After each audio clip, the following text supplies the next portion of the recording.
porque a segurança é a abundância de futuro. O que que é segurança? É garantir rotina, previsibilidade, regularidade, para que a gente tenha, né? Então, né, alternância do poder. O que que é a segurança? É ter uma vida previsível. Sair de casa, vou poder voltar a hora que eu quiser. É regularidade, previsibilidade, estabilidade. Para quê? Para você ter circulação em larga escala de ideias convergentes, ideias divergentes, valores, bens, pessoas, serviços e mercadorias de forma translocal e em larga escala. Segurança é mobilidade espacial.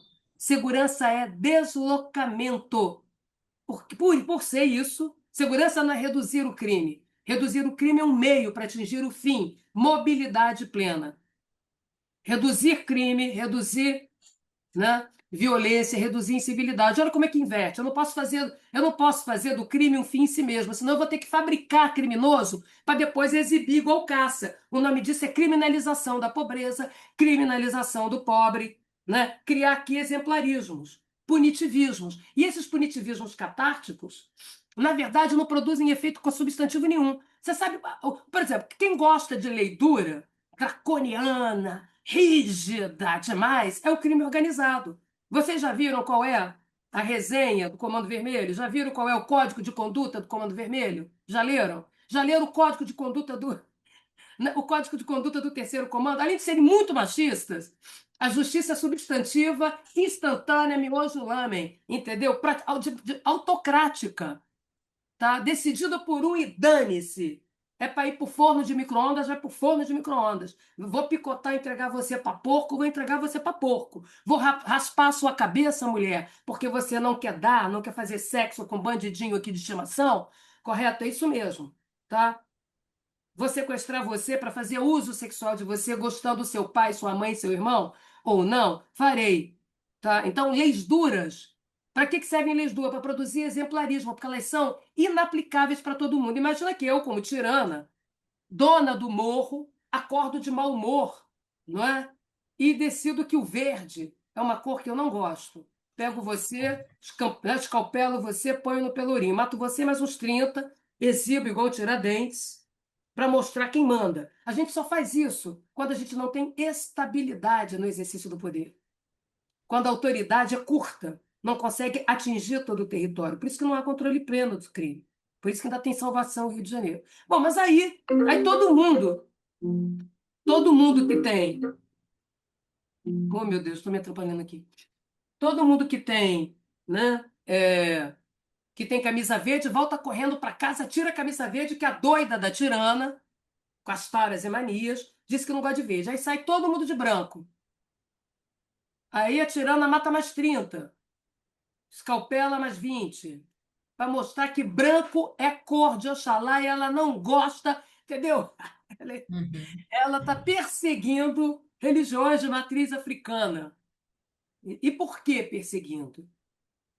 Tem vários fatores, mas um deles que eu escrevi com a professora Ana Paula Miranda, com os outros na pesquisa sobre intolerância religiosa e governança criminal em Cristo, é que o mundo da Umbanda, o mundo do Candomblé, é um mundo em que os habitats onde você realiza rituais são abertos, não é? Você tem um fluxo de pessoas que não são só da comunidade. São espaços religiosos abertos, em que a comida, a assistência, tudo isso funciona em escala. Então você tem um fluxo danado. Em dias de eventos, dentro de uma roça de umbanda ou de candomblé, é um entra e sai de gente em horários diferenciados, o que compromete o controle.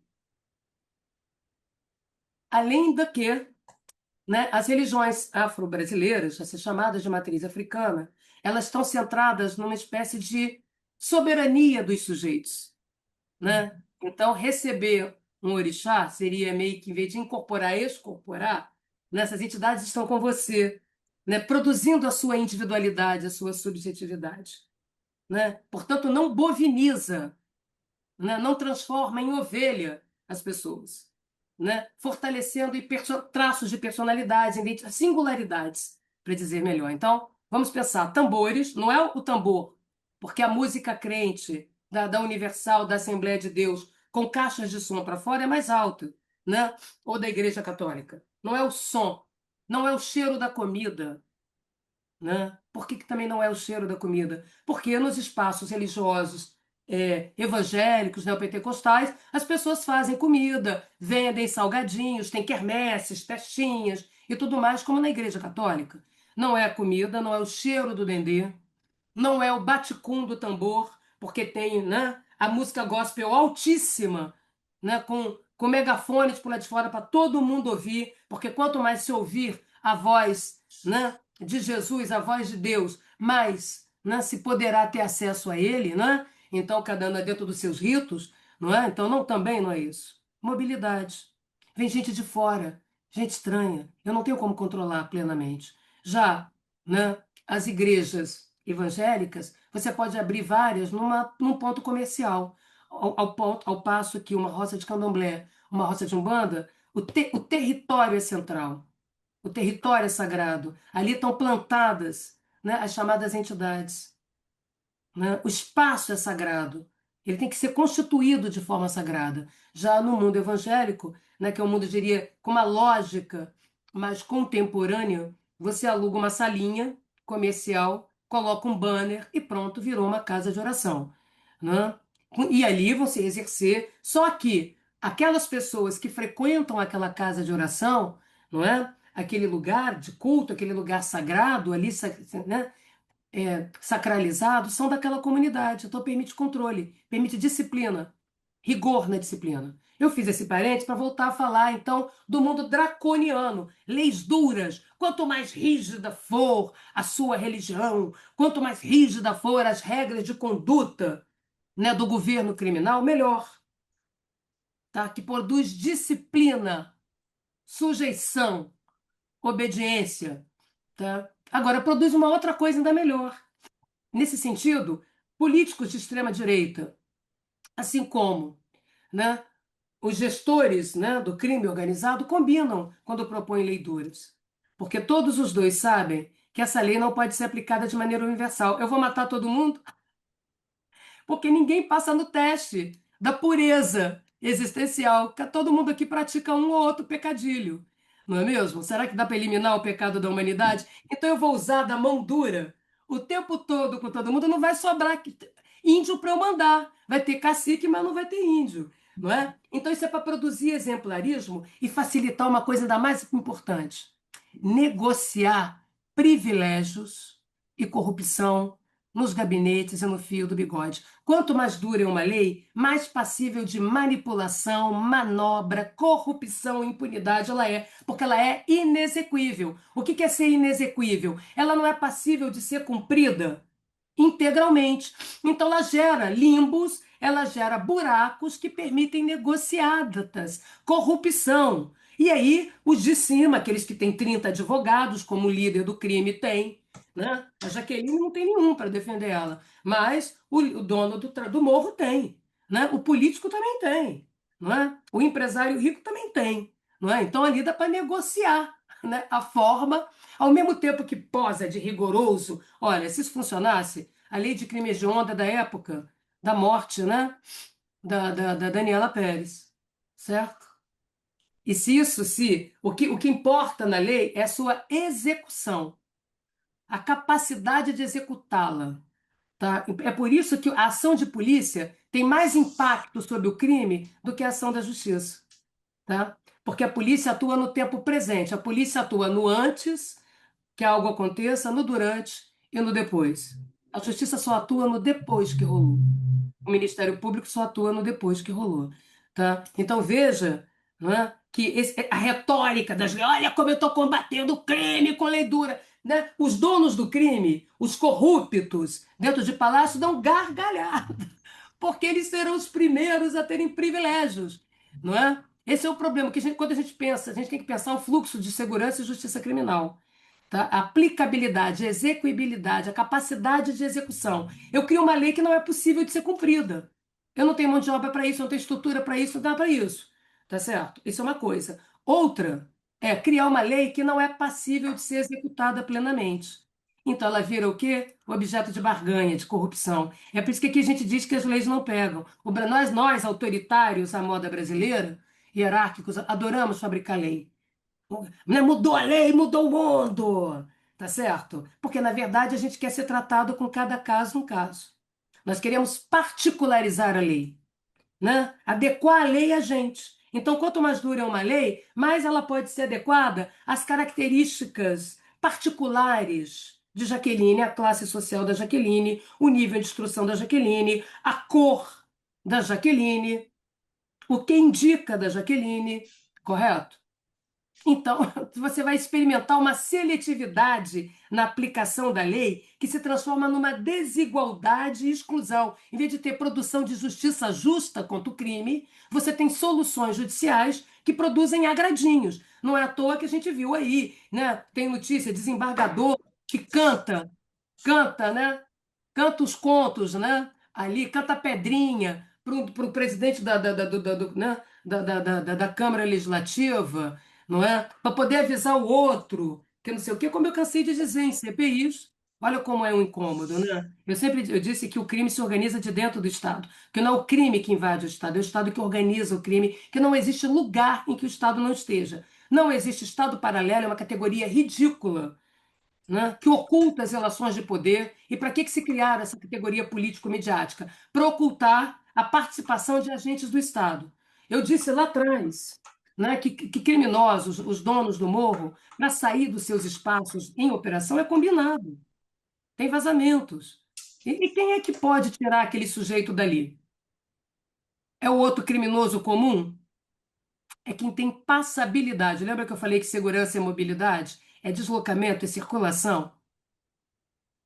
Isso quer dizer eu pergunto, quem é que tem passabilidade? Agente do Estado. Matrícula. Não há nada que saia do Oiapoque ao Chuí transitando pelos territórios que não tem um carimbo do Audaz. Seja da Receita, seja da polícia, correto? E que tem discricionariedade, que tem poder de polícia. Poder de polícia não é um atributo exclusivo do policial, é de todo e qualquer servidor estatal com poder de fiscalização e de regulação, portanto, de controle de fronteiras, de fluxos, tá? Então é quem tem passaporte, é quem pode entrar e sair de qualquer repartição. Quem é que pode entrar e sair de qualquer setor do Estado? Porque aqui nós temos o Estado brigando com ele mesmo e deixando a população na hora veja. Ministério Público é Estado, Alerj é Estado, Defensoria é Estado, Executiva é Estado, correto? O crime fica observando de um lado, polícia é Estado e a gente do outro, tá? Para saber para que lado a gente corre, tá? Então aqui o que nós temos é uma disputa entre atores do Estado, produzindo governos autônomos, tá? Criminais autônomos, governos policialescos, tá? Que sabota a polícia, engana a polícia, barateia a vida do policial. Como eu tenho insistido, o policial no Rio de Janeiro virou um zumbi de patrulhamento. Tem a carteira de polícia e mais cedo ou mais tarde uma segunda, que é o atestado de óbito que vai chegar, porque a morte dele produz voto. Então, e ele vem da onde? Ele vem de lá, preto, pobre e periférico, correto? Não é? Então, olha como essa engrenagem, né, da insegurança como um projeto autoritário de poder que dá certo, como eu disse, matar dá certo politicamente, eleitoralmente. A matança dá voto, sobretudo se ela vier em escala, né? Como 120 mortos, 30 mortos. Eu cansei de avisar isso, né? Quando teve a chacina do Jacarezinho, que escalou para 20 e tantos, todo mundo chamou a maior chacina no Rio de Janeiro, eu disse, olha, na medida em que tudo isso que eu estou dizendo não é levado a sério, das governanças criminais, o nosso problema é político, não tem problema nenhum, né? O crime é vencível, tá? Por nós, e vai escalar, tá? Porque matar tem mérito. Quem mata, né, tem o mérito de ter feito a limpeza e libertado você do mal. E quem morreu fez por merecer. Por isso que aqui a gente diz que antes do sujeito morrer, ele já é bandido para justificar um tipo de morte e banalizar um tipo de morte. Não, o que que a gente diz da juventude negra? Parado, está pensando merda. Circulando, está fazendo a merda. Por isso, a população periférica dos territórios racializados experimentam muito antes da Covid confinamentos, espaço social condensado e tempo cada vez mais condensado, presentista. Não foi só na Covid que ficaram presos, tá? A juventude periférica muito raramente vem ao tal do Rio de Janeiro, assim que eles chamam. Estou indo ao Rio Uhum. de Janeiro, tá? A cidade não nos pertence. Sair do Alemão e chegar à praia de Copacabana, você passa por muitos sacolejos, tu passa por muitas cercas, por muitas batidas. E não é só a batida policial, são os olhares de exclusão de todos nós. Correto? Entrou no ônibus, você já olhou para o sujeito, você já está achando que ele vai te roubar, não é? Como é que uma juventude negra pode chegar no Centro Cultural Banco do Brasil para assistir à exposição de um Basquiat, um negro que faz rabiscos, que é um grande artista plástico, né? Que todos nós gostamos? Como é que pode chegar? Não pode chegar, porque né, é barato, é de graça, tá? Só vale levar o dinheiro do lanche. Só não pode chegar porque vai o tempo todo ser excluída. Para cada passo que dá para frente, 20 para trás.